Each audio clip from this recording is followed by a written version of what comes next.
Hi, everyone. Welcome to the Season 1 finale episode of Crime Family. So this week will be a two-part episode, and we'll be discussing one of the most bizarre and mysterious unsolved murder cases in America. With very few answers and countless questions about the events surrounding this crime and who is responsible for it, there is plenty to discuss. This is the JonBenet Ramsey case. Thank you for joining us.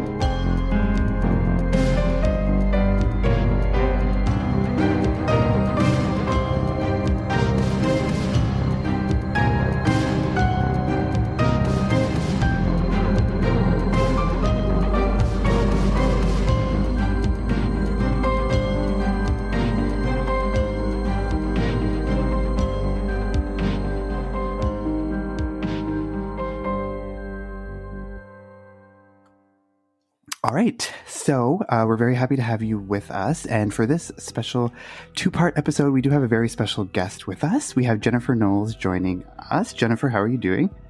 Hey, I'm good. How are you? I am good. Jennifer, for those of you who don't know, is a close friend of mine. And I was actually thinking, I feel like our friendship is probably about as old as this unsolved murder case. So it goes back like nearly over 20 years. So yeah, pretty much is at this point.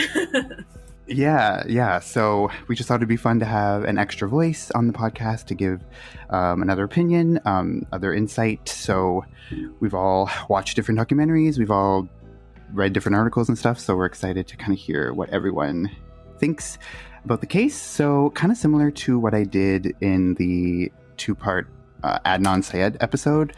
Because it's such a well-known case, I'm not going to spend a ton of time going into every last detail of like the exact timeline, but I'm just going to give like a general overview of the case to start, just to give you the major events that happened and like what case entails, just so that if you aren't super familiar with it, you can still follow along with the discussion, or if you just are familiar with it, you just need a refresher. And I'll just talk about like the main players involved so that the people we're talking about, you know, like who they are.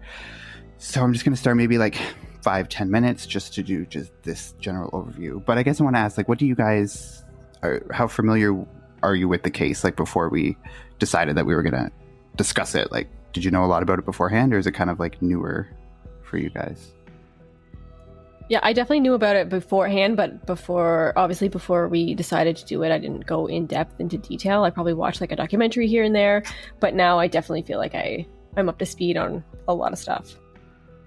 Yeah, I know a lot about it too, but I first heard it like a while back, and I just kept getting more interested in it, so I kept watching stuff and reading stuff about it. But recently I've been watching the newer documentaries and the newer stuff that's been out around it. I mean, it's the same information, but just different people talking about it. So I'm pretty much caught up on like all the details and stuff like that. So I'm interested to talk about the case. Yeah, I knew a little bits about it here and there, but I wasn't really in depth with the detail of it. But definitely since we were discussing this, I've like went down a rabbit hole through looking at theories on Reddit and watching all the documentaries and stuff. So I'm definitely more up to speed about it than I was before.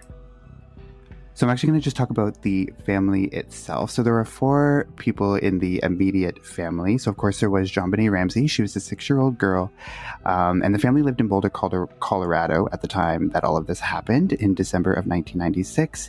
JonBenet's mother, her name was Patricia Ramsey, and she was actually a former beauty queen who was in the pageant circuit for a lot of her like upbringing and into her adult life. This was something that she passed on to JonBenet because JonBenet herself was heavily involved in the child beauty pageant scene as well. So JonBenet's father, John Ramsey, actually had a couple of children from a previous marriage, and one of his daughters actually tragically died in 1992 in a deadly car accident. So there were some like step siblings involved in the family, but they weren't obviously a part of the major core of the family that is involved in this case. And then the fourth member of the immediate family was Burke Ramsey, and he was JonBenet's 9-year-old brother at the time that this happened. So it all begins on Christmas Day of 1996. So this was later on in the day. The Ramsey family had actually gone over to a friend's house for dinner and then returned back to their own home later that evening. Reports say that JonBenet was asleep upon their arrival back home, so John and Patsy put her to bed, not knowing that it was going to be the last time that they would see her alive. Or was it? I don't know. That's up for debate. So around 5:30 a.m. on December 26th, Patsy got up to make coffee and came across a 2.5-page handwritten ransom note near the bottom of a spiral staircase that was leading to the kitchen. So obviously after reading this note, she was horrified. She rushed to JonBenet's bedroom and was horrified to realize that JonBenet was missing. So of course, it's like her worst nightmare. This is something you would, you see in movies or on TV, this ransom note, there's a kidnapping. It's like kind of her mother's worst nightmare. So at 5:52 a.m., Patsy makes a frantic 911 call. And we're actually going to play that 911 call for you now, just so that you can be familiar with it, because it's pretty important in the overall case. So we're going to play that for you now. Police, what's going on? 15th Street. What's going on there, ma'am? We have a kidnapping. Hurry, please. Explain to me what's going on, okay? There's a note left and our daughter's gone. A note was left and your daughter is gone? How old is your daughter? 6 years old. She's blonde. 6 years old. How long ago was this? I don't know. I just found the note. And my daughter's gone. Does it say who took her?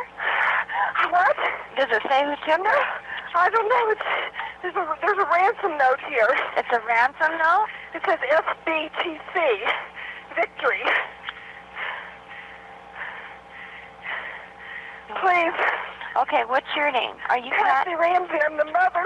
Oh my God. Please. I'm sending an officer over, okay? Please. Do you know how long she's been gone? No, I don't. Please, we just got up and she's not here. Oh my God, please. Okay. Please, there's somebody. I am, honey. Please. Take a deep breath. Please, okay? Hurry.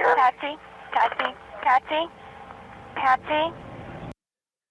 So immediately after that 911 call at approximately 5:54 a.m., Patsy actually calls some family friends to inform them of what is going on as well, and she invites them over to the house, which is kind of weird that would be like her next move would be to call the family friends. So the police officially arrive on the scene at approximately 5:59 a.m. that morning.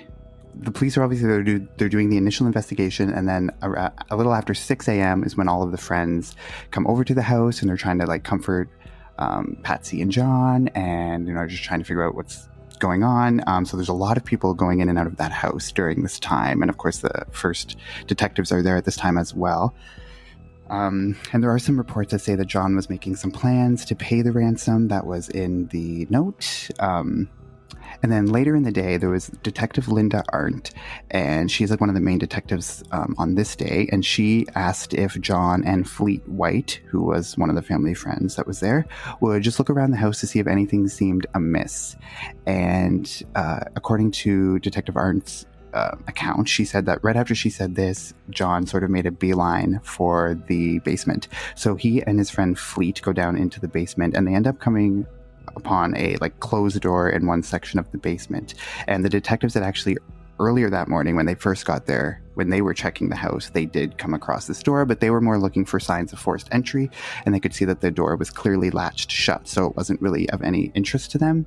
So when John and his friend go down, they do open up this closed door.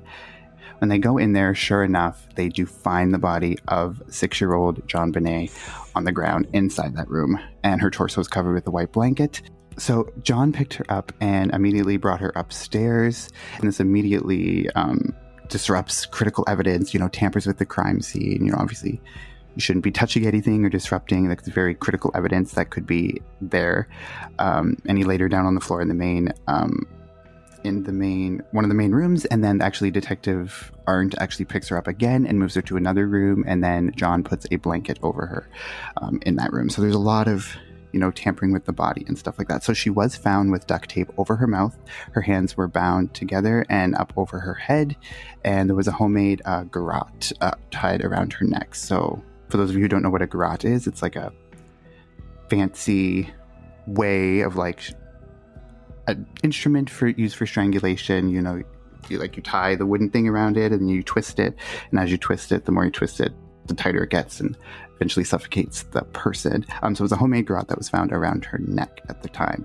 And so when they did, obviously, an autopsy of the body, they did find that there was about an 8.5-inch skull fracture in JonBenet's head as well. And they also found these two, I don't want to say abrasions, but two marks on her side of her back that said they looked similar to something that would be like a taser or something of that nature.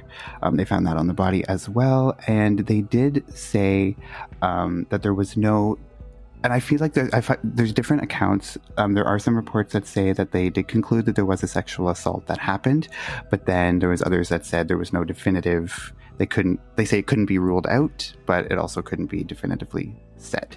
And there was an interview from the detective Linda Arndt that she did in 1999, so it's still quite a while ago. But she's talking about how the evidence showed, or in her experience, that there was evidence to show that that there was a sexual assault and that it wasn't the first sexual assault. So kind of implying that she had been previously sexually assaulted before the actual murder had happened, like before the day of. So take that for what it's worth. I don't know if she's redacted that statement since, but it was from 1999. So, so of course this case blew up and became like a whole sensation. Everyone was, it happened in Boulder, Colorado, and there was, everyone in Boulder was very worried if there was like this predator that was, in the neighborhood who was, possibly a sex offender who was going around, going to be breaking into homes. So there was no forced entry into the home, except there was a broken window in the basement. And this was a window that had actually broken prior. John said he had broken it. He had gotten locked out of the house, so he had to break that window to get into the house or something, and they just had never gotten around to actually fixing it. So there was that broken window. But other than that, there was no other sign of forced entry, and there's only 4 people who were known to be inside that house on the night of the murder, which would have been the 4 people in the immediate family. And initially, the family was cooperative. They did agree to give blood samples and handwriting samples, as well as hair samples. So in the initial first few days and weeks, they were cooperative, but then as the months go on, they are becoming less and less cooperative. They are getting lawyers, and they're trying to, tell their friends and family members to not speak to the media, not go to the police, not say anything. So that's a lot of it is kind of surrounding this sort of suspicion as well as to why they're not being as cooperative as maybe they could have been.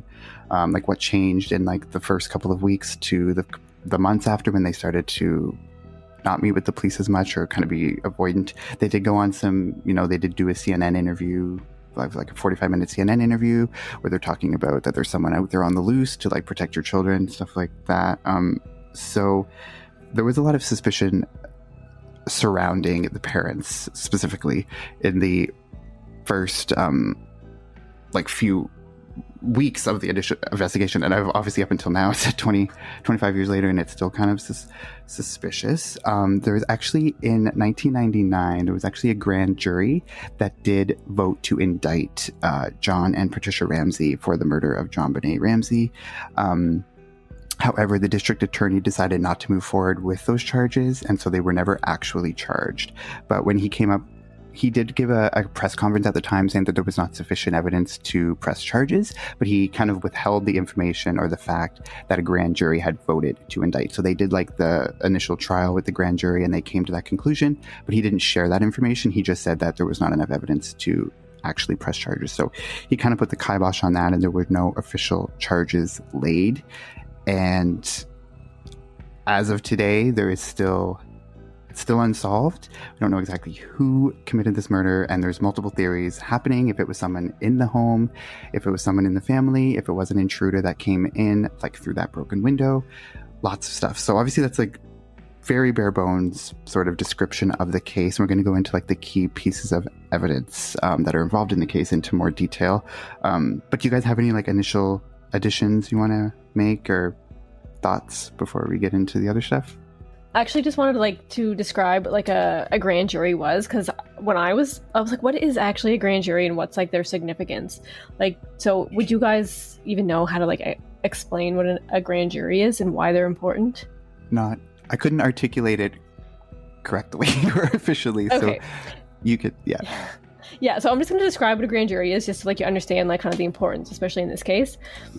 So I'm just going to read most of this like word for word from this article from the Denver Post online, and it's written by Mary George.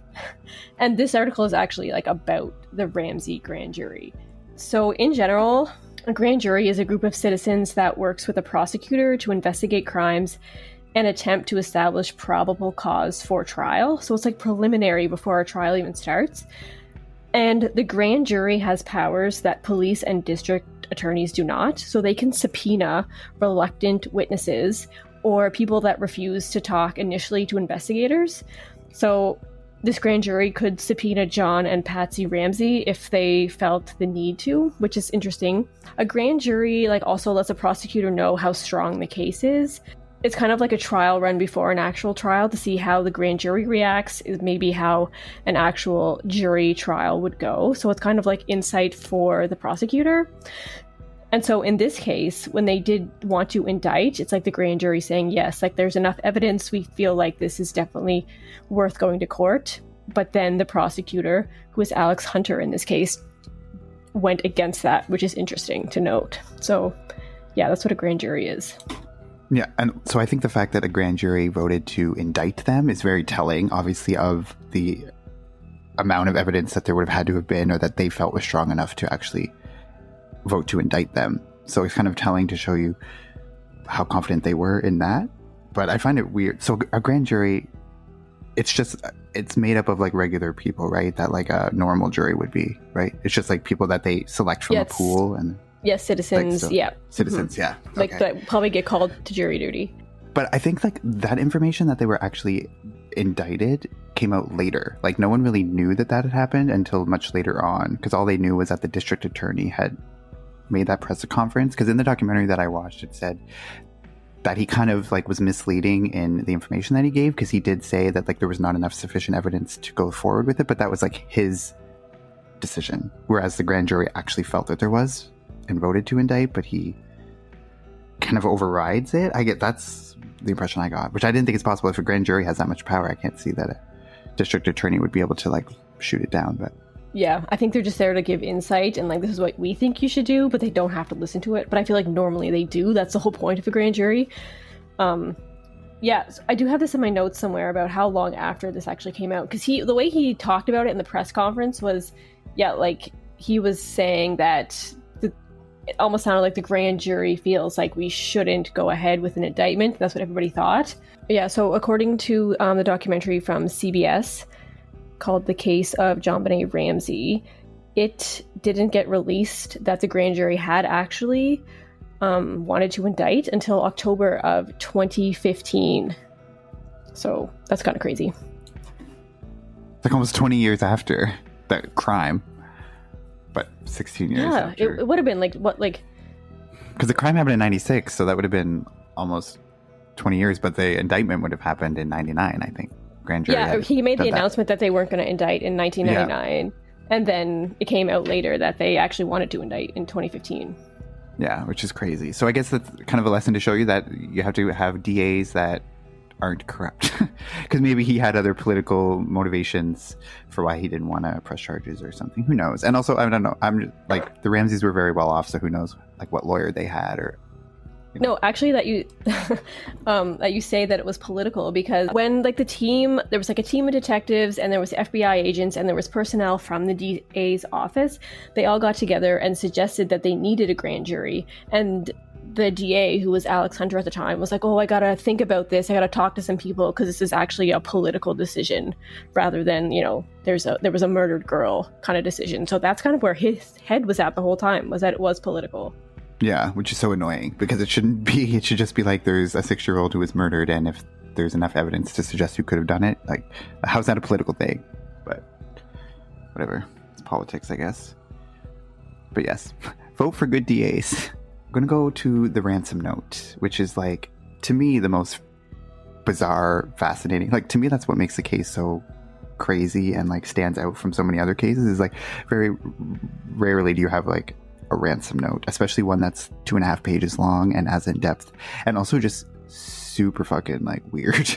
Just, like, the way it's written and stuff in it. So I'm going to read the ransom note out, and just so that everyone who's listening can, like, be fresh with exactly what it says, and then we're going to go into, like, the specific details of, like, maybe evidence they found surrounding that, and, like, the super weird things that are connected with that. So I'm just going to read that now. Mr. Ramsey, listen carefully. We are a group of individuals that represent a small foreign faction. We respect your business, but not the country that it serves. At this time, we have your daughter in our possession. She is safe and unharmed.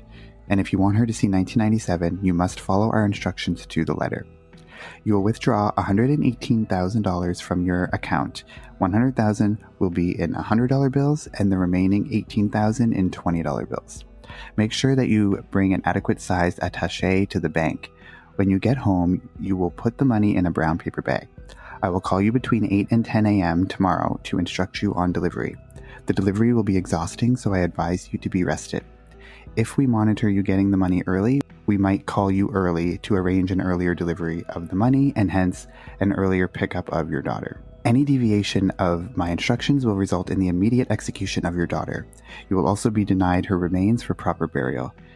The two gentlemen watching over your daughter do not particularly like you, so I advise you not to provoke them.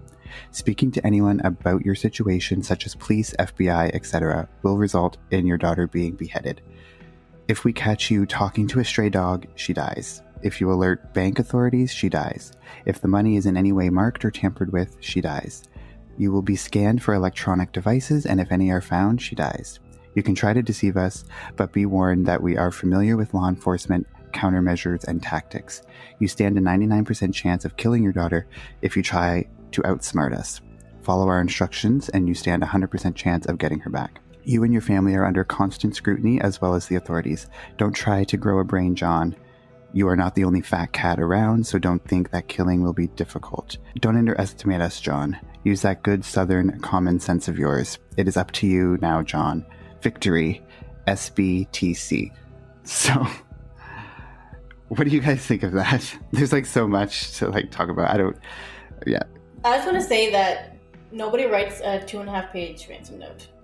No, aren't ransom notes usually, like, a couple sentences? Like, give me this amount of money and then you get your child back or whoever? Yeah, well, in the documentary, like, the CBS documentary, The Case of JonBenet Ramsey, they do mention, like, I think at one point they say about 76% of the ransom note is filler and is not necessary. They say that it could have been done in, like, 4 lines. Like, we have your daughter, give us this amount of money, put it in a brown paper bag, we'll call you tomorrow. Done. Like, all that other stuff is, like, so unnecessary. And also just a bit of information as well. So during the investigation, they did find out that the letter was actually written inside the home, which is also super crazy. So the ransom note was written on a piece of paper from a pad that was in the home, as well as a marker that was in the home as well. And they actually found in the trash, like, some crumpled up pieces of paper that were from a practice version of the note. So it's as if somebody, like, wrote out a couple of tries and tried to get it right, and then wrote the actual letter. So my question is, what kind of person who's going to break into a house is going to take the time to sit down and write a letter that's 3 pages long, and then also write practice versions of that letter? Like, isn't time of the essence if you're breaking into someone's house? Like, also in the documentary, they did, like, a practice to see how long it would take them to write the note, and it took them over 20 minutes to get that note out. And that was, like, them knowing what to write and just sitting there copying it, rather than, like, you know, trying to think of it as they went. So that would have taken even longer. And like you said, someone to write out a practice would even take even longer. I think it's important to note that they said that was Patsy's notepad because her fingerprints were all over it, and it was found at her writing desk. So it wasn't like they just brought that in, like maybe the kidnappers brought it in, wrote it, and left it there. Like, her fingerprints were all over it, so it was her notepad, which is super sus. But I don't understand. Why wouldn't you have a ransom note written in advance? Like, to me, that's so weird. Like, aren't you just going to go in there, like, take her, leave the note? You're just going to, like, sit there casually in the kitchen writing this note out. Like, to me, that just seems so bizarre. And I can't even think of, like, any, like, person, even if they are quite stupid, who's going to do that. Well, even in a situation like that, like, if they were to write the ransom note on the spot, it would be much more frantic. It would be much more messy. And again, it would only be, like, 4 or 5 lines and you'd be done. Like, what was the point of all of that? Like, what was the point of that 3-page thing? Like I said, you could write it in 4 lines. Like, yeah, like, get in, get out. That'd be my mentality. Like, get the fuck out of here as soon as I can. Like, don't sit there and chill for a little bit and think about what I'm gonna write and practice it. Like, you know, yeah, like, bring the note with you, or yeah, this is what I have to do, and then get out. They also mentioned in that documentary the case of JonBenet Ramsey, that some of the things that were said in the ransom note were parts of movies. And they say, like, a lot of the stuff in the ransom note is from the 1972 movie Dirty Harry. So I guess they would, like, and then that documentary, they show excerpts of, like, the script of that movie. And there is similar things like, she dies, like, written over and over and over again, like, very similar to the letter. So then it kind of makes you think, it's like, is all of this just, like, some coded thing? Like, is it supposed to, like, mean something that only someone, like, you know what I mean? Like, is it coded somehow? Because I can't think of any reason why someone would write all those details out that are unnecessary, unless you were trying to send a message of some sort. Like, you know what I mean? They already said that she was going to be beheaded if you did this, and she was going to die if you did this. Like, why say it over and over again? They're thinking, like, you know, if someone's reading this note, you really just have to say it once to get the point across. Especially if it's someone's daughter, they're going to get the point. And also, like, we talk about the fact that, like, what's the point of the ransom note? Like, she wasn't kidnapped. She was in the house the whole time. They murdered her in the house and left her in the basement. So what's the point of the ransom note? Was it just a distraction? Was it just so that people would be thinking it was something that it wasn't? Because, like, if she had actually been kidnapped and taken out of the house, then okay. But, like, why leave the note and then kill her and still leave the note? Well, my initial thoughts were that that was going to be the plan, was to kidnap her. And maybe they hit her over the head and realized that she was dead or dying after they had written the note. And they're like, well, I'm just going to get out of here, rather than pack up all their notes and get out. I don't know. Like, if that actually is what happened, I feel like that they didn't mean for her to die, but she did, so they just left it. I don't know. And also, like, when, like, the amount of money was, like, wasn't it, like, the Christmas bonus that John had gotten, or something similar to that? Yeah, like, so, he had recently gotten, like, a bonus at work that was very close to that amount. So why, like, that exact amount? Normally it's like, it's just so specific, the amount. Yeah, it's not like it's $100,000 or like $200,000. It's $118,000. Well, yeah, and they say if you're gonna bother going through with this, if you're a kidnapper, like, go big, right? Like, why not just like an even million or something? Like, why that amount? Because they were wealthy, and so they think, like, 118. It doesn't really seem like a lot of money. Yeah, but if you're asking for ransom and you're gonna do this, why not ask for more? Yeah, like, it's, if money wasn't the motive, they were just doing the ransom, like, the money thing for, like, whatever, but maybe it was just a bigger thing and they didn't care about the money, so they're just, like, making a random amount. But how would someone know that exact amount was his bonus? Like, it has to be someone who knew him, or someone who was, like, what are the chances, the coincidence that they pick a random number that just happens to be the same amount as his bonus? To me, that seems like a very odd coincidence of all the millions of numbers in the world, that it would, like, be almost exactly. Yeah, it's definitely a coincidence. Or it was just stuck in someone's head while they were writing it, like they already knew that number. It's weird. I think another thing to point out about the ransom note was during that documentary, they had, like, statement experts and, like, linguistic experts there that were, like, analyzing it, and they found out that it was probably, like, an adult woman that had written the note, just by, like, the language and how clearly it was written in some of the words. So I think that's interesting, that it was probably a woman that had written the note.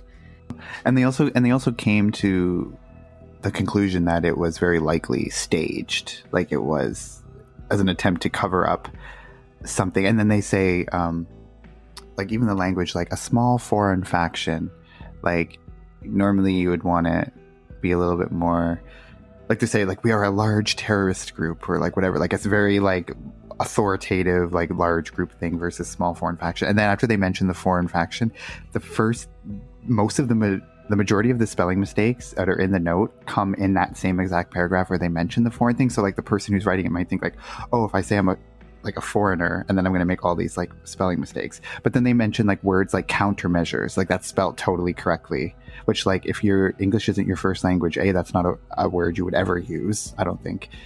Like countermeasure, like I've never used that in my life. Yeah. Yeah, like no one who doesn't, like, I feel like if English isn't your first language, that's not going to be your go-to word. And also spell it correctly, but you don't spell business correctly. Like they put an extra S in business. They spelled foreign. I'm pretty sure they spelled foreign incorrectly too. So it's like it was like obvious that they were trying to make it seem like it was some foreigner who was writing it. But then they forgot about it as they went on because no other words were spelled wrong. Yeah. It's pretty clear that it is like a cover-up for something, but it doesn't really answer like who is the one doing the cover-up. Like, I don't know. Jennifer, did you have something to say? Yeah, it's very odd that they spelt all these common words wrong, like business, and then they chose to include the accent on apaches. Like, it just doesn't make any sense to me at all. Like things like that, they get perfectly right, but then like a super common word, like business, that they don't. Like, yeah, they that's such a wrong. weird, like detail that you wouldn't think they would know to do. Yeah, and like I'm pretty sure like attaché, like I looked it up, it's like a briefcase. It's like it's like similar to a briefcase. It's like a different. So they thought, oh, maybe I'm going to use this word to make it seem like I'm using like the European, or like if someone French or something. You know what I mean? Like a word that's not like common. Like I feel like like someone, I don't know, American would say like briefcase. Like I don't think attaché is like a typical word that someone would know for, I don't know.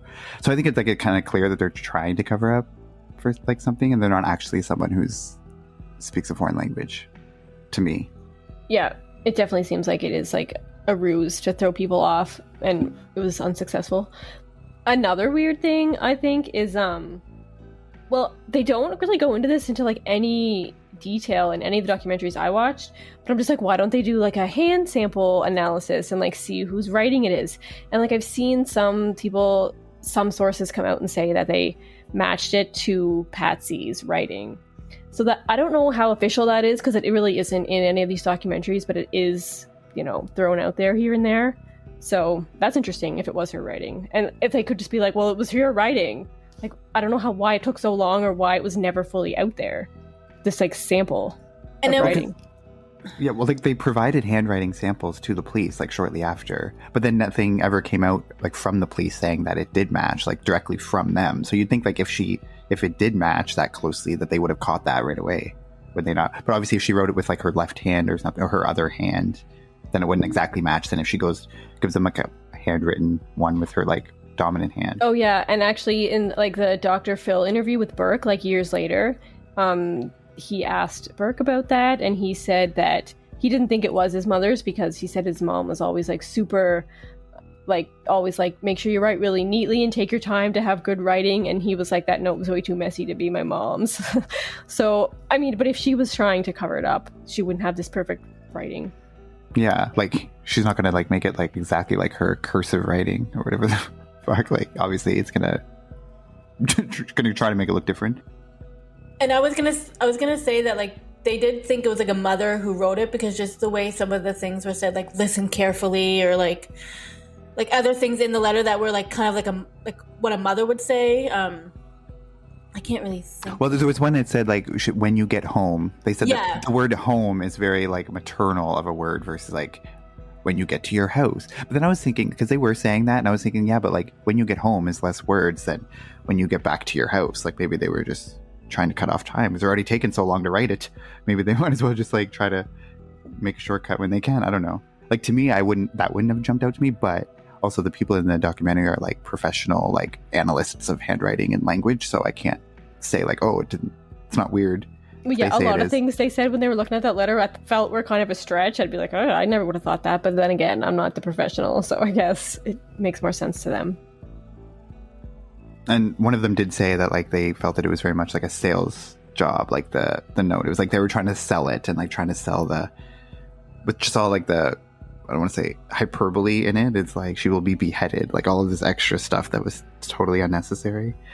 But I just find it's like, when you think of the fact that it was written in the home and the practice notes, like to me, I just can't think of any, like obviously you hear some stories of like some stupid people who like commit like blunders that make it like really obvious who it was, but like I can't think of any person that's going to go in there so disorganized that they're going to like not have an actual letter written out. If they know they're going to be writing a letter, they're not going to have it written out in advance, or at least know what they want to say. Like, why do they have to take 3 drafts before they get it the way they want it? Like, yeah, especially a letter that long. If you want to make a point and have a huge long letter, like you would have that ready, I feel. And if not, like you'd write a shorter letter when you're actually at the scene. Yeah, like I just think like 20, because like you said in the documentary, they timed it out at like 21 minutes or slightly over 21 minutes of what it was. But that was when they like knew exactly what it was. They were just copying it.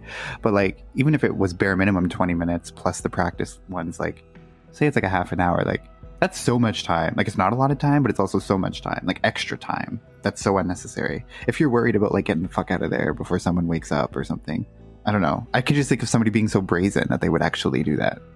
Yeah, it doesn't make sense logically. So like that type of stuff makes me think like if the family was involved somehow, like that's the one thing that the main thing that makes me think like this has to be. And then also being for the person to be so unorganized too, where it's like they're going to completely abort the plan that they had originally and like leave the note there. Like to me, it's just, I don't know. They say in the documentary too that like the note is a red herring. That doesn't really mean anything. And obviously, and in the interview I watched with the detective Linda Arndt from 99, she also said that because she was there with the family in those early morning hours. And she said, because in the letter it says between 8 and 10 a.m. they're going to get a call from the people. She said that 10 a.m. came and went and no one mentioned anything about not getting a call, which you'd think, you know, she's like, nobody mentioned, she's like, I don't remember hearing anyone mention like, oh, it's past 10 and they never called. Like it seemed as almost if like they weren't expecting the call anyway. Yeah, you'd think they'd be waiting by the phone, like waiting for these people to get a hold of them. Like I would be anyway if I thought my kid was actually kidnapped.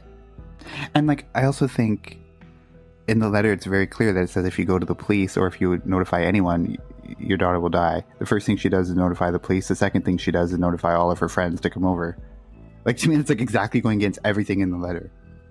Yeah, don't have a crowd at your house that's super obvious. Like, yeah. I guess that she wants people there for support for sure, but yeah, it just too much. Yeah, support is one thing, but also, I mean, it is kind of on the police department too, in a way. It's like, how would they let that many people be in the house at that time? Like, wouldn't they like cordon it off with like caution tape? Like, get out! Like, why do you have to be in the house? Like, I don't understand what like detective is gonna let like a dozen people just be like in the house, walking all over everything, touching everything. Like to me, that's bizarre. Yeah, even when they first thought it was just a kidnapping, and they're like, well, we need to be searching outside the house. Like we're just like gathering our thoughts here, I guess, talking. But you'd think like there'd still be evidence everywhere. So why is everybody here? So I want to go. The next thing that like we'll talk about is the 911 call, which obviously we've probably all heard like so many times. That's like the one thing. Every documentary you watch about this case, they're going to probably play that 911 call. I don't know. It's one of those things where it's like, to me, when I first heard it initially, when I hear it, it's like, it sounds very legitimate and very normal, like that somebody would be having those reactions. So then when you watch the documentaries, or some of them, when they talk about, because in that documentary, the case of JonBenet Ramsey, like they do interview the 911 dispatcher who talked to her. And she's the one saying that she said she felt something was very off from the very beginning of the call. And she notes all the things that she thought were weird. But like, and obviously I wasn't the one that she was talking to, so I can't say, but nothing in that 911 call initially stood out to me as weird. I don't know about you guys. Like just, and it's hard to like think of it objectively without hearing all the other stuff that people have said about it after. But I'm just thinking like if I listen to that call just as to what it is, it sounds legitimate to me. Like she's obviously very frantic, which you would expect someone to be. Yeah, when I first listened to it, that's what I thought too. Like this woman just like realize her daughter's missing and like she really sounds frantic. But like AJ said, like after you read or watch documentaries and you read things, it kind of changes your mind. But that was my first initial thought when I first saw it, was like she sounded like a very worried mother. And she said she thought it sounded rehearsed, which like, I mean, I don't get that at all. Even now looking back, like listening to that first part of the tape and stuff, it's like it doesn't sound rehearsed. It does sound someone frantic and panicked, even to me still. Like, I don't know what part of that sounded rehearsed at all. What's rehearsed? She's not answering the questions that she's being asked. She's not saying anything. Like, I don't think any of it sounded rehearsed. It just was odd to me at the very end of the call that she didn't stay on the line until the police got there. Usually that's something you would do if you were in a situation like that, but maybe she wasn't thinking at the moment. She just was like hanging up the phone and had to get back to her family. Then the 911 dispatcher also says that she thought she could hear a shift because obviously she stayed on the line, even though Patsy thought that the call was hung up. When she stays on the line, that's when you can hear the extra voices in the background. That she said it sounds like there was two or three different voices that are in the call. And then she said that's when she heard like a shift in Patsy's voice, like the panicked, frantic one, then suddenly changed to like a more calmer one, like after she thought the phone was hung up. But I listened to it and I didn't get that at all. I don't know. It's hard to say when you're not the one who was actually on the line, and I'm sure she would be a better person to talk to about that than like any of our opinions. But like to me, just as a spectator, it's kind of weird. Like I feel like a lot of the things she was saying were just kind of like hearing about how suspicious the family was. It kind of like changed her memory of it to make it more suspicious than it maybe actually was. Yeah, that's possible. And I do agree with her that it's kind of weird that she would hang up in what seemed like the middle of the call, because as they pointed out in the documentary, like while you're on the line with 911, that's kind of like your hope, like your lifeline. And like the 911 operator never like confirmed the address. She never said, okay, I have somebody on the way, like stay calm. She never said any of that before she even hung up. Like, you know what I mean? Like Patsy wouldn't have that cue to be like, yeah, they're on their way, they're coming. She just kind of hung up anyway. So of course, me saying this now, I would stay on the line the whole time until the cops got there. But I don't know what I would do in that situation, I guess. And she said she can hear 3 different voices. And I know the documentary that we all watched, the one I keep mentioning, the case of JonBenet Ramsey, they do kind of like they do like audio reconfiguration or like audio enhancement of like those background voices that you can hear. And they think that they can hear adult man, so presumably John Ramsey, and they also think they can hear Patsy saying, help me Jesus. She says, help me Jesus, like twice. And then they can hear like another voice that sounds like a male voice, but like not an adult, so obviously like a child saying, what did you find?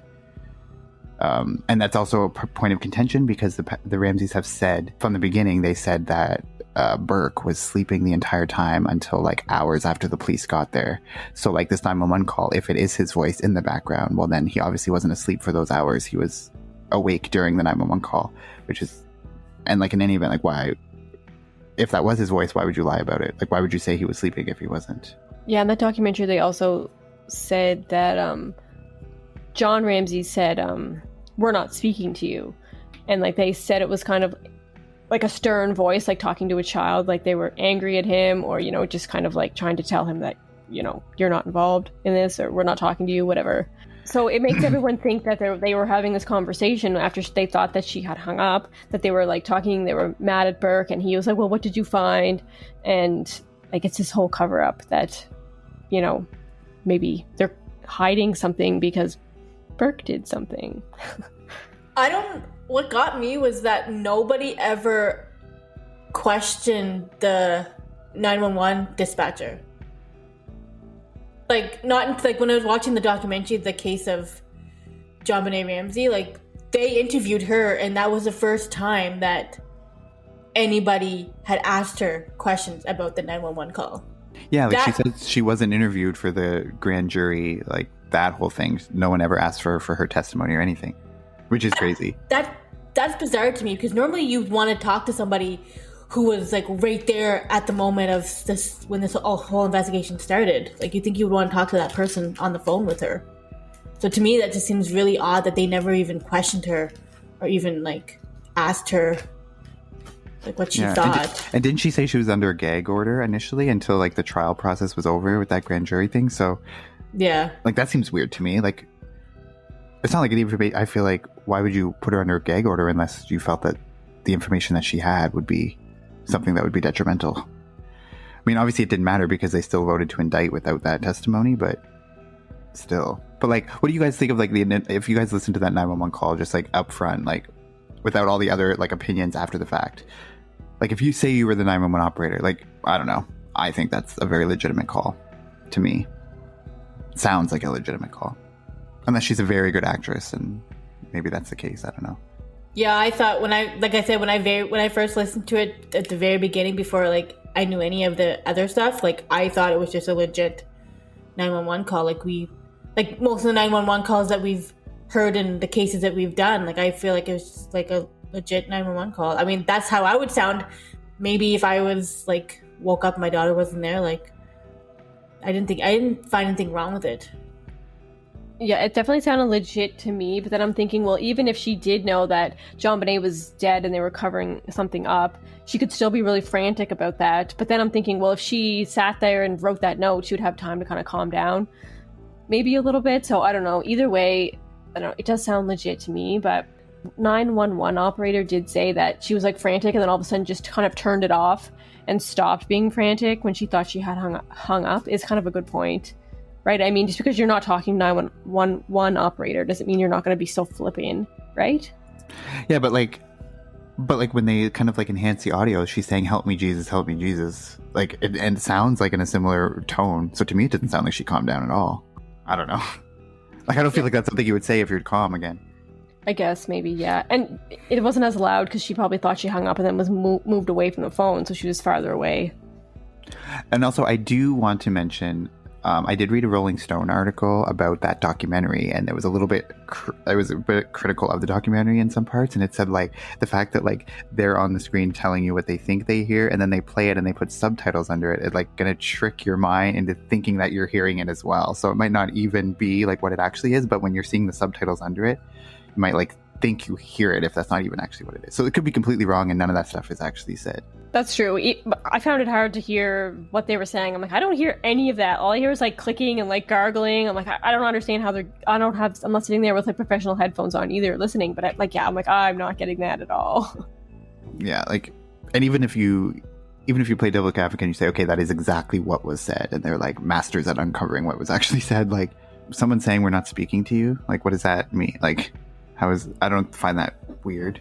I don't know. Well, who's he talking to if he's not talking to Burke, right? Like, who are they talking to? Yeah, well, it had to be Burke, right? Yeah, so that's sketchy there, because if they say he was asleep the whole time, didn't know anything about it, then that's like a lie right there. If they're all innocent, why? So...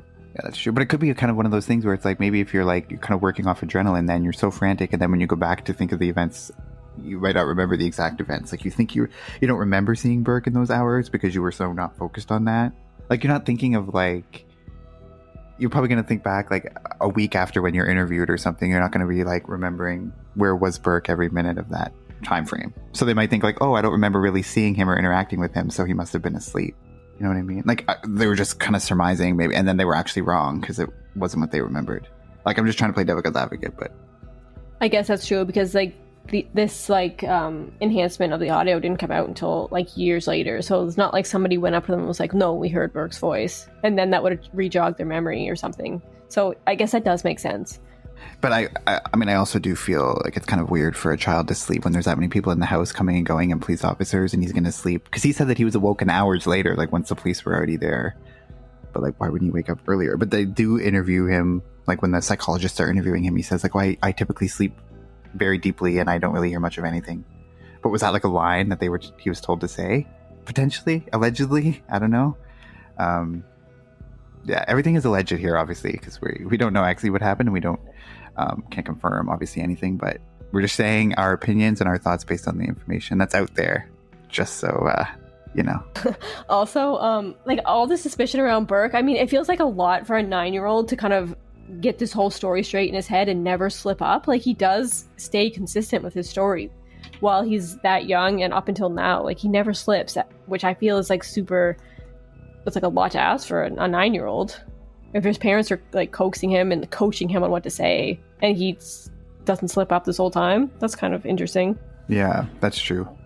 Did anyone have anything about the 911 call specifically? No. Okay, so I also want to talk about like the actual discovery of the body, because they do talk about that in the documentary too, and like the tampering of evidence when the body gets moved multiple times. They say in that documentary that, like you said, Katie, before, some of the stuff that they kind of mentioned, it seems like a little bit of a stretch. But they're saying that like he opened the door and the light was off, and he knew immediately before the light was even turned on that it was JonBenet. He's like, oh, she's here. But then he turned the light on and saw her. And they're like, well, how would he know that was?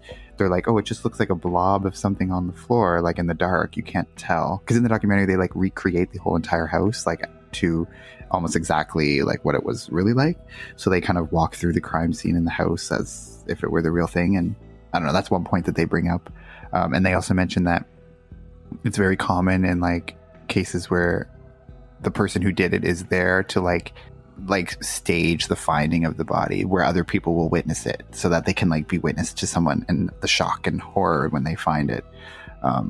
And that might be why when like he was told to go do a search of the house, he went right for the basement, made sure like his friend was with him so that there could be like some witness to him seeing it. I just find it odd that when they said we're gonna search the house from top to bottom, that he like darted for the basement door. Oh shit, they're gonna look. We have to look in the basement and they find her. Like he wanted to be sure that he found her. That's what's suspicious to me. Like he just wanted to make sure he like a shot in hell. It's like a shot in hell. He went to that door. Yeah. Like he obviously knew she was there. Yeah, she should have said. She said, "I said top to bottom, not bottom to top." He's going to the bottom first, and then making his way up. But maybe he's like he wanted to be the one to find it so that he could make sure that he picked her up, so that the crime scene was tampered with. So then, like, if anything were to come back against them, they could say, "Oh, well, it wasn't like actually reliable evidence because it was like all a tampered crime scene." So he wanted to make sure that like he was the first one to like get there. Because I think if like the detective had found it, they would have been like, no one's going to come in this room. We're going to leave it as is. And then there might have been a lot of evidence that would have been there that maybe got, contaminated with the moving of the body. But why take the duct tape off her mouth though? That's what I don't understand. Like to have his fingerprints on it. Did he take the duct tape off her mouth? Was that That's what they said in the duct. Yeah. Okay. Yeah, I think he did. I even like if he did that, even though he didn't know beforehand that she was there, I think that would kind of be someone's first thing. Like, oh, like she could still be alive. Like I have to help her breathe. Like get this off of her. Like you'd want to get that stuff away from your daughter, right? Like get this. Her hands are tied. Like get that off of her. Get the duct tape off of her. And I think that'd be my initial reaction too. Also, I'm thinking like when he went right straight for the basement, it's not like he picked a random room and found her. Like I was looking at like the blueprints of the house that they have online. It's like there's like the stairs that are to the north, and then he goes right to like the southeast corner. So it's kind of like he was starting at like the southeast corner of the house and he was gonna like work his way over. So it wasn't like it was like the middle he started. He's kind of started at one end of the house, which kind of makes sense if you were gonna search, right? That's maybe stretching it, but it's kind of just to be devil's advocate there. And the autopsy, when they did the autopsy, the official cause of death was said to be asphyxia by strangulation associated with craniocerebral trauma. So there was like the blow to the head, and there was kind of a little bit of debate between like whether the blow to the head was actually what killed her or if it was the strangulation after. And then I think in that documentary they do mention that the blow to the head probably would have been enough to kill her, so that the strangulation was either like a staging again, or it was like they just wanted to make sure because they didn't know or something. And the garrote that was found was actually a homemade one from one of Patsy's paintbrushes. Like the bottom third of the paintbrush was the tool that was used to make it, and then they found like another piece of the paintbrush in like a bathtub that was like filled with art supplies, and then they never found the third part of the broken paintbrush anywhere in the house or anything. Like the fact that they never found that third piece is like that. Is that like something to show that maybe it was an outside person who took that piece with them? That's why it wouldn't be there. Versus if it was someone in the house who made it right then and there, like all the pieces should be still in the house somewhere, right? Yeah, and I think it's interesting in that documentary they did say that the blow to the head was probably first, and it didn't kill her, but she was basically like brain dead, and she would still have a pulse even if like her brain wasn't alive. So they could have felt her pulse, or she could have still been breathing even though she like would have been a vegetable. And then they thought maybe she would come back to life, so that's why they strangled her. So it was kind of like she got hit first and then they strangled her just to make sure that she wasn't gonna come back, is what that documentary is saying anyway. So they're saying both of them would have been deadly on their own and that they were put together. But there was a big emphasis in the documentary about possibly the tool that was used to strike her on the head. Being like the flashlight, because there is a flashlight that's in like the crime scene videos that's on the counter there, and the documentary they do test like the exact replica of the flashlight and they like use a mannequin to hit over the head with the flashlight, and it makes like an indent very similar to the actual indent that was found on her head. So it's like they're trying to come up with the theory that like that was the tool that was used, but there was no fingerprints found on the flashlight or the batteries inside the flashlight, so it was almost like it was wiped clean, which was also another thing saying like if that wasn't the thing that was used, then why would it have been wiped clean, and why would like that flashlight be the thing that was used? Like was that an unintentional hit, like they just kind of like in a fit of anger like heat of the moment, hit her with the flashlight. And yeah, it makes it more suspicious that there's not even like a family member's fingerprints on there, like somebody used it, but there's like it's completely wiped clean because somebody did that on purpose, right? So, and even the batteries, I can't get over like how somebody even opened it up, wiped even the inside down. Like that's somebody was thinking for sure. And also I think it's interesting to note that's why there was like no blood anywhere, because they hit her on the head and it kind of cracked her skull and she would have had like internal brain bleeding, but like it didn't break the skin, so there was not blood everywhere. So that's why like they might not have known how serious the injury was to her head, and that maybe they strangled her because of that as well. Yeah, and the flashlight that they were given as a Christmas gift, supposedly, they didn't claim it themselves, and nobody else claimed it as well, which I found was very odd. Yeah, like the police said it wasn't theirs, and the family said that it didn't belong to them either. But the documentary did say, yeah, that it was a Christmas gift that was given to them earlier, so it was them. But then why would they say it wasn't theirs? Is that an attempt at a cover-up saying, oh, it doesn't belong to us, so if they did find anything on it? And it was honestly, and like Katie was saying before, the fact that it was wiped clean is super sketch. Like, it had to have been wiped down for a certain purpose. Like, if it's just a household flashlight, there's going to be fingerprints on it, and there's going to be fingerprints on the batteries at the very least, unless you're intentionally going in and like wiping them down after the fact. Kind of back up like the family theory that it wasn't them. Like this flashlight could have been given as a gift and they stashed it away in like their junk drawer or something, and then I don't know, the killer came in and was like rooting through their shit and like found it or something, so they didn't even remember that it was there. I don't know, that just could be. Yeah, but like again, it goes back to the what kind of disorganized killer is going to go without a weapon already? They're going to like spend the time to write that ransom note, and then they're going to spend time trying to find something. Like, get your shit together. They probably didn't intend to use it as a murder weapon. I would think maybe like they didn't want to turn on all the lights in the house, so maybe they like were specifically looking for a flashlight or something, or someone knew that it was there, and and they just happened to find a flashlight, and then they happened to hit her with it.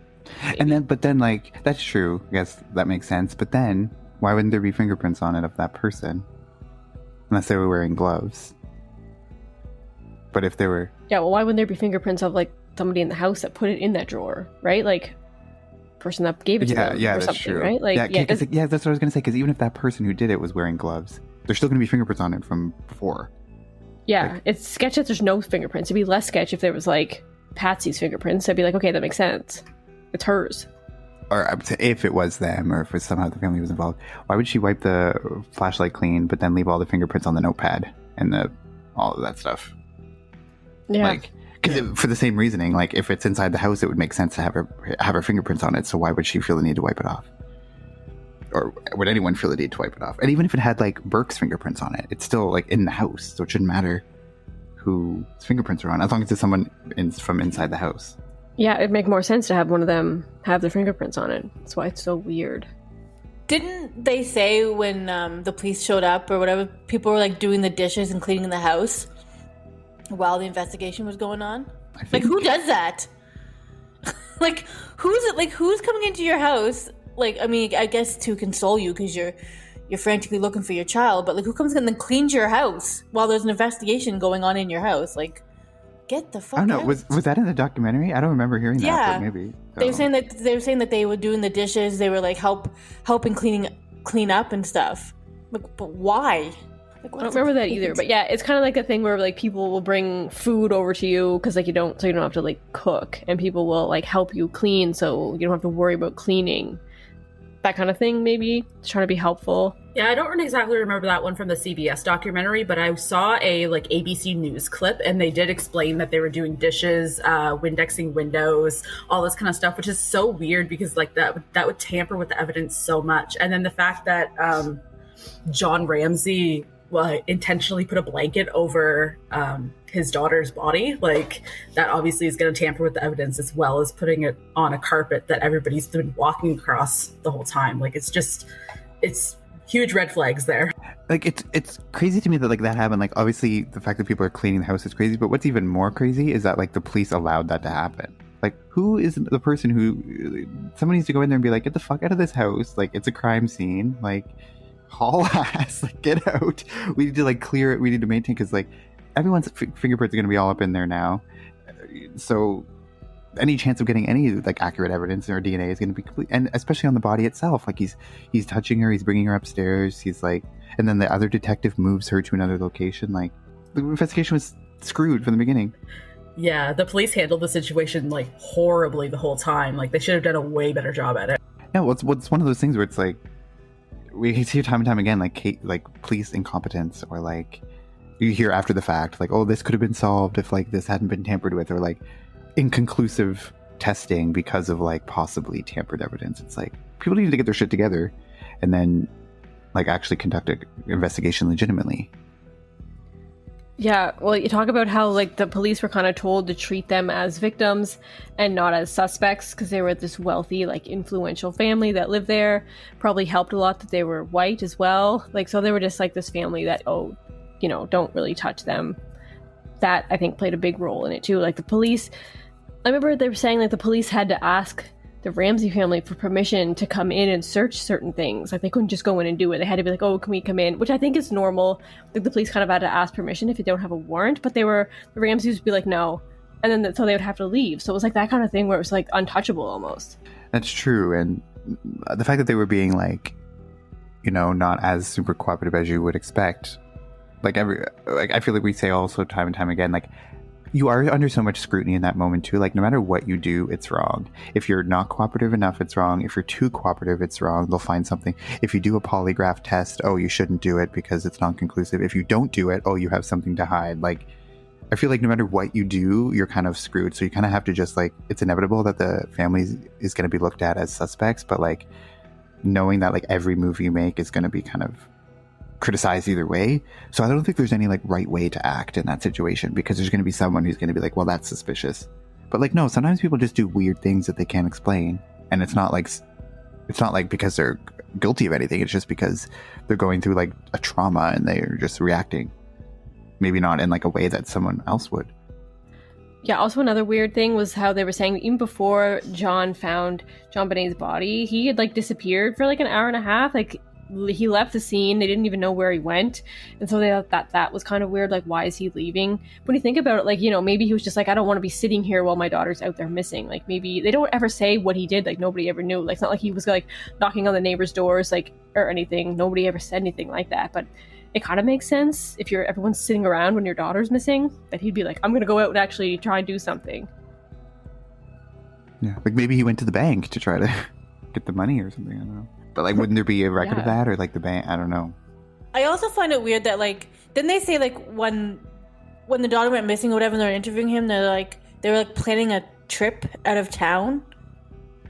He was like arranging for like a flight out of to go to some other state, which is weird. Which I found that was weird too, like trying to maybe get up and like leave type situation. And I believe that was before the body was even found. So at that point, it's a missing child. His daughter's missing, but they're going to plan a trip out of town. Like, wouldn't you want to be there to like make sure that you're like involved in the investigation? You're helping with the search. Like, would you plan to like just peace out like right away?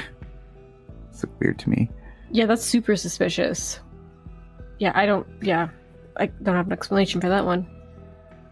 But again, it could be another thing of like, no matter what you do, it's wrong. Like, maybe it's a totally innocent explanation.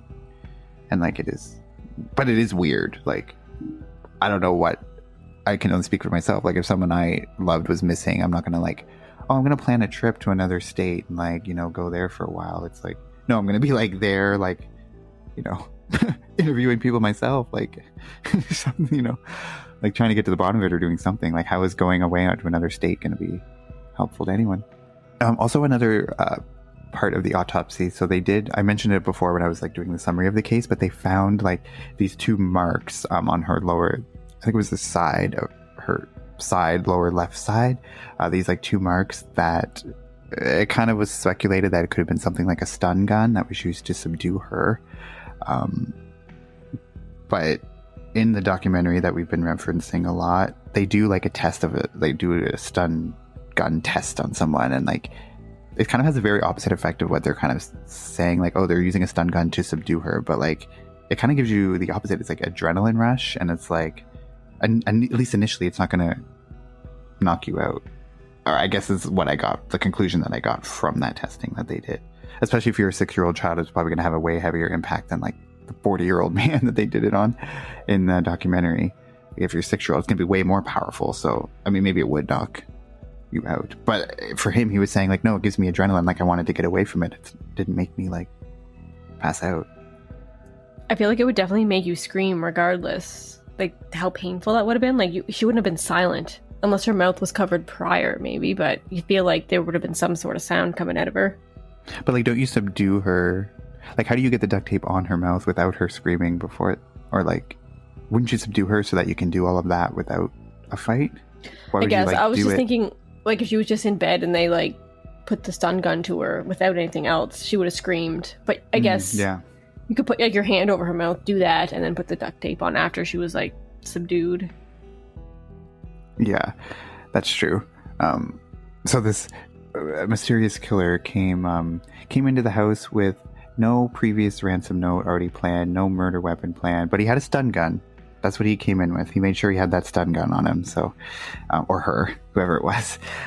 So just kind of weird. But that was one theory. But then there was another theory. Like the two marks were very similar. Like in the house when they were doing the crime scene videos and stuff, there's like, I guess like a train track or like this toy train that belonged to Burke Ramsey, and like the track had like these two protrusions outside of it that would like connect it to the other track, and they say that the exact distance of those two marks would have been very similar to like the marks that were found on her body. So it's like said that maybe that was somehow used in some way. I don't really know what they were getting at. If like that was, I think they say at one point that like if she was hit over the head with the flashlight and knocked out, then whoever did it like used that to like poke at her to see if she was awake or something.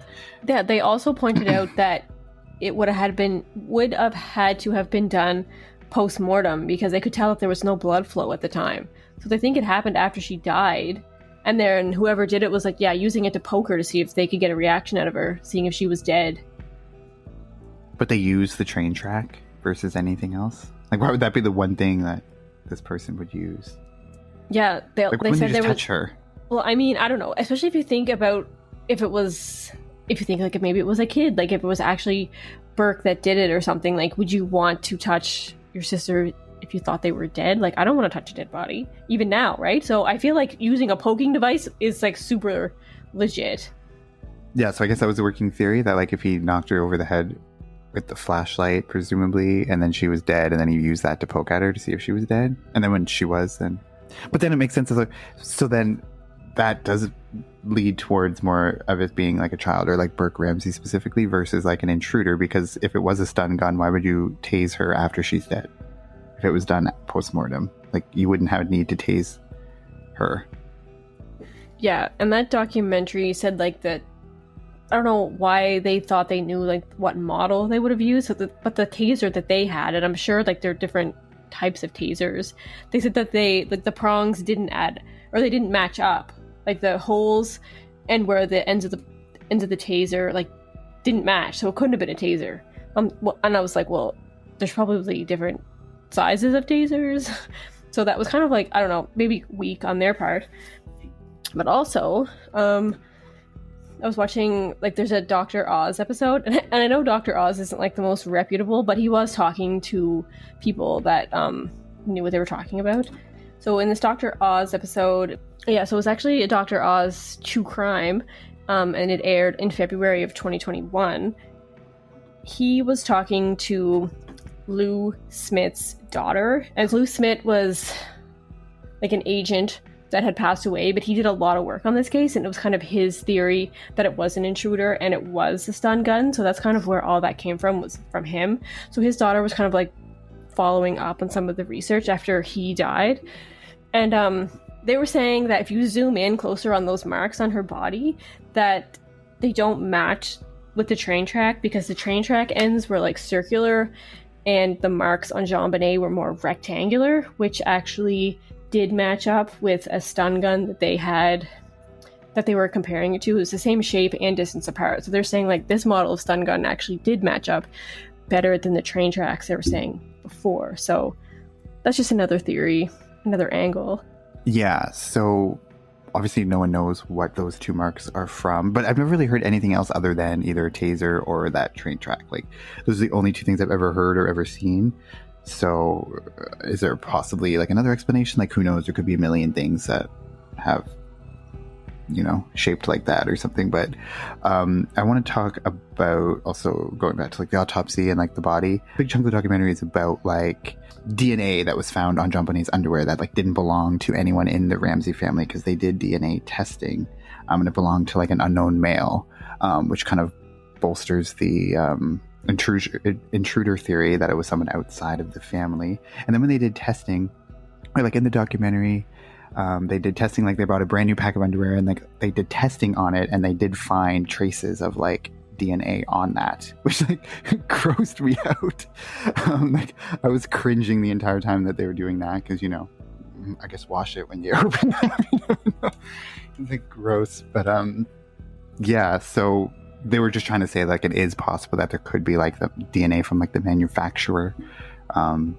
So that could be why. And obviously if they ran like the DNA testing that they did find on JonBenet's underwear, like if they tested it and it didn't belong, they didn't find a match of a person, then obviously it wasn't someone who was already in the system.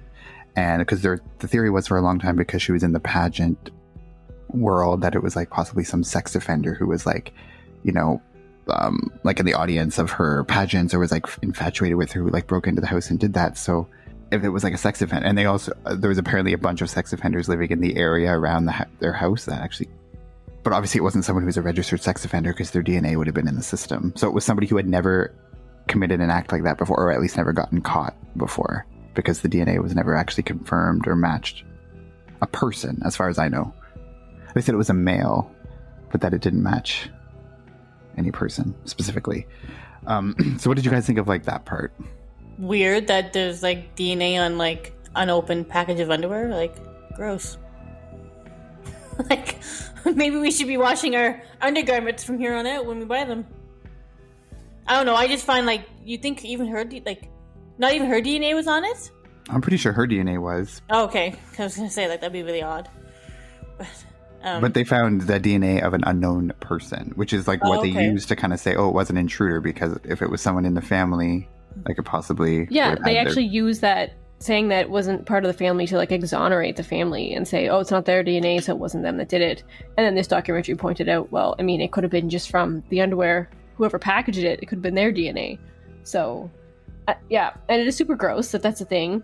And like thinking about this documentary, I'm like, I wonder how many times they tested underwear to see, like, was that their first try and they happened to find DNA, or did they like try before that? Like, was this the 100th pair? Like, I like to see like the percentage of, like, you know what I mean? Like how many times they tested to see if there was DNA, and there was, because I think that's important. But they just kind of presented it as, oh, here's a random package and there happens to be random DNA. Yeah, that's true. But I guess, I mean, the point is that it still is possible that it could happen. Like it would happen on that one piece. It might not be super common, or it might be super rare, but they were able to do it when they, even if it was like the 100th package, like it still could have been. Like obviously it's possible.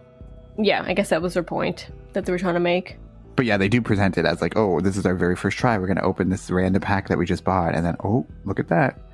So I feel like it's all about the editing too, like how they edit it together and what they don't show versus what they show. Yeah.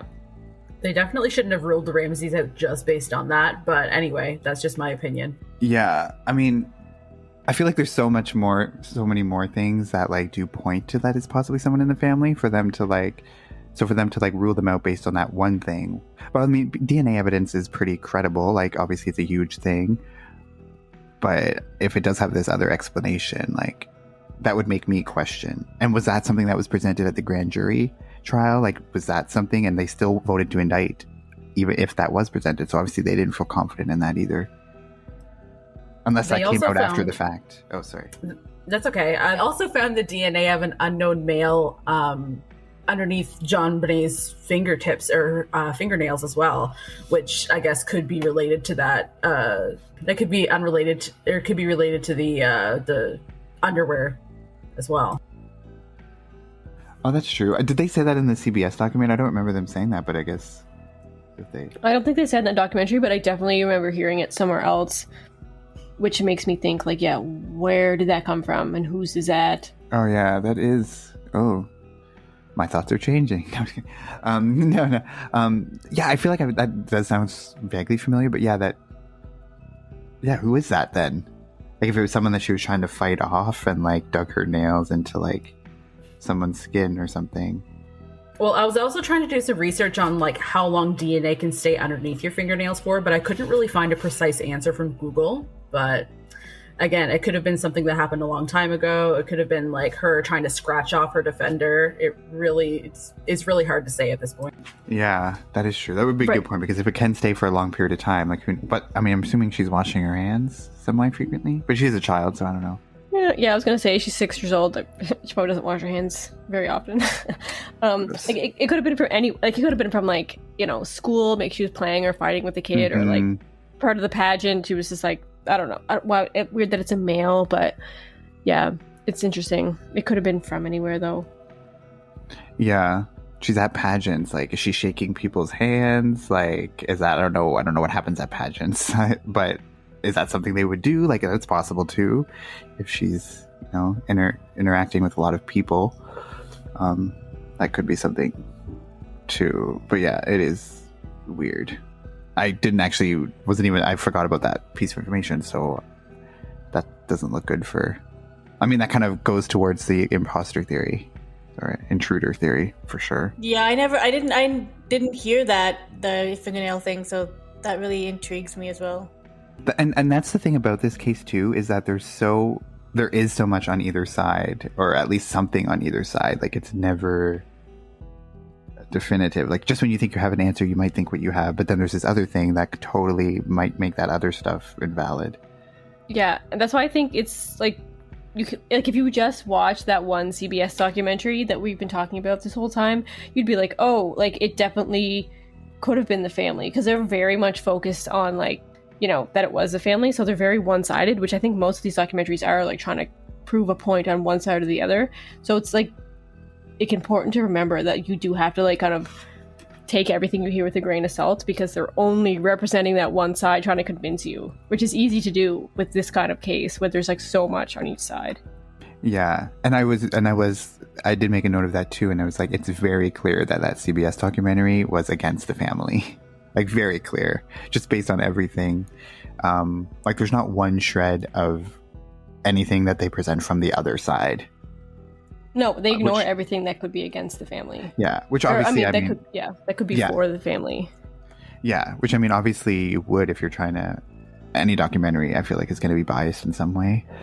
Like, it's probably very hard to find one that is like just presents every single fact. I mean, maybe there is, I don't know, but yeah, I could tell when I was watching that CBS one that it was very lopsided. But even the 2021 that came out actually just in January 2021, it was kind of similar to the CBS one. Maybe it was a little less noticeably biased, but it still was kind of like made me lean towards it was possibly someone in the family. Like, I didn't walk away from that one thinking like, oh, it's definitely up in the air. Like, I kind of was leaning towards one side.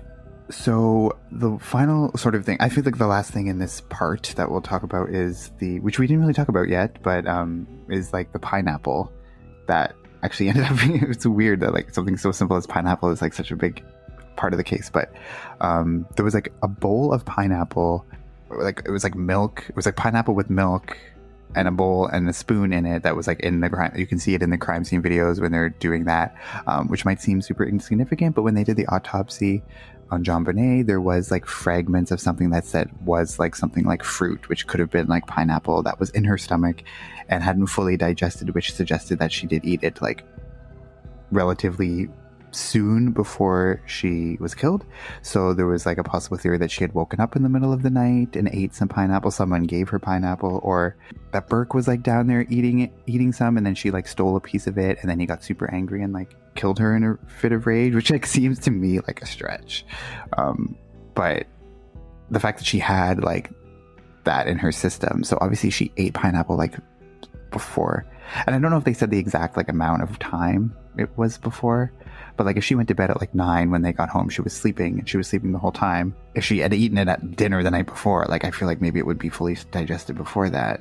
So like the fact that it wasn't was like it had to have been after that. Yeah, and they had mentioned that like her dinner was already fully digested and gone, so that was like the only thing they could clearly see. So it was like definitely hours after her dinner had already been digested. So yeah. Yeah, and there was when they ran fingerprints on the bowl and the spoon, it had Burke's fingerprints on the bowl. It also had Patsy's fingerprints on the bowl. Yes. Which makes sense, because she probably is the one that washed it and put it away. And then maybe Burke took it out of the cupboard. Yeah, that's true. Yeah. Right. Yeah, like people focus on that. And I'm just like, well, of course. Like, of course, the mother's probably, the one that put the dishes away. And Spoon probably put the spoon away as well. Yeah. Like, obviously, yeah, because you wash it, but then you touch it again to put it away. So, obviously, whoever put it away, you don't think fucking Burke's going to put it away. So, like, obviously, it was her. Yeah, and they were also talking about how the spoon was, like, big, like, too big for the bowl. And Patsy was like, oh, I would never have given Burke that big of a spoon because it just looks weird. Like, it doesn't fit. Like, so she was weird. Like, I didn't prepare that dish. Like, I wouldn't have done that. So it's just kind of been like, yeah, it must have been Burke that just grabbed a spoon for himself. Which is weird, but that's what she said. But I just have a hard time believing that, like, Burke would kill her over stealing a piece of his pineapple. Like, to me, that's, like, such a stretch. It's like, oh, we have this theory. We need to, like, make it fit. In this documentary that we keep referencing from, they were talking to our family friend, and this woman was saying that, like, Burke had, like, fits of rage here and there. Like, he would get angry, like, just out of nowhere.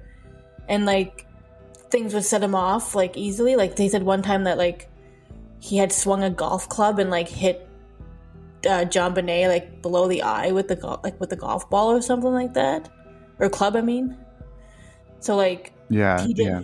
So he did have, like, times where he would just, like, get angry out of nowhere. So to me, it's believable that if she, like, you know how a sibling would take, like, a food from somebody, because that's commonly what they do. If you're eating something, the other sibling is going to come over and take something from you, and he could have just got mad and picked up that flashlight and slapped him over the head. Well, then they said, but the bowl and the spoon didn't have JonBenet's DNA on it. So they were thinking, like, if she just, like, reached into the bowl with her hands to get the pineapple, she didn't use the spoon, or she didn't touch the bowl in any way. Which is a common thing a child her age would probably do. Like, to be honest, my daughter takes my food off my plate all the time. She doesn't take the whole plate. She just takes the food off of it. Mm-hmm. So it's a common thing that kids do randomly. Yeah. Or if someone fed her the pineapple. Yeah, that's true, and too. She didn't have to touch the bowl. But then it's like, who would have done that? Like, that's also weird. It's an intruder. Oh, come have some pineapple. Let's spend some more time in this house. Let's spend as much time in this house as possible. Like, to me, that's so weird. But then I don't think they ever said if she was given. I don't think she would have been given any, like, snack before she went to bed, because she was sleeping when they got home, right? So that's not a possibility either. So it had to be after they got home, after she was sleeping. Yeah, I think they presented it as, like, she had woken up randomly and went downstairs and, like, saw Burke eating it, so she grabbed some from him. There's, like, no timeline that really, like, shows of, like, what time Burke was still up or that she came downstairs. Like, they don't really say, like, this is, like, 2 o'clock in the morning? Like, how late in the night is this? And apparently he sleeps very heavily and doesn't hear anything, but yet he gets up in the middle of the night. Like, I feel like someone who's a deep sleeper would just sleep right through the night. Why would you be up in the middle of the night? But I don't think he wasn't asleep when they got home, though. He stayed up. At 2 in the morning, he would be probably. Yeah. Also, he had just gotten a, like, Nintendo for Christmas, and he was probably super pumped about it. Maybe he was, like, excited and wanted to, like, sneak down and play some Nintendo, or, like, maybe he was already awake and was hungry or something. Like, he might not even went to sleep that night, or he might have just woken up randomly and went downstairs. So yeah, that's true. Because, like, kids are excited at Christmas and stuff. So it was the night after Christmas, but, like, still he wants to play with the toys he got. So yeah, that's interesting. Yeah, so that whole pineapple thing, and, like, the possible explanations for it, is, like, kind of leads into, or is one of the big reasons, or a big piece of evidence or speculation that people are using to say that possibly Burke himself did it. But we'll get more into that specific theory in the second part. So we're going to break down, like, the 3 main theories in this case, and we'll talk about, like, the things that help that case or against that case, and we'll kind of break it down that way in the second part. So we will be back for part 2. It's released the same day, so you don't have to wait a week for it. It will be out. Scroll up on your podcast app and see it. But yes, follow us on Instagram at Crime Family Podcast. Follow us on Twitter at CrimeFamilyPod1. And we do have an email, crimefamilypodcast@gmail.com. Send us case suggestions for our second season. If you want to hear a case, maybe we'll talk about it. And also in the second part here, we are going to get some viewer suggestions, because we did get some theories or some comments submitted from some of our listeners. So we are going to go over those in the second part as well. So more to talk about. Take care. Bye. Bye. Bye.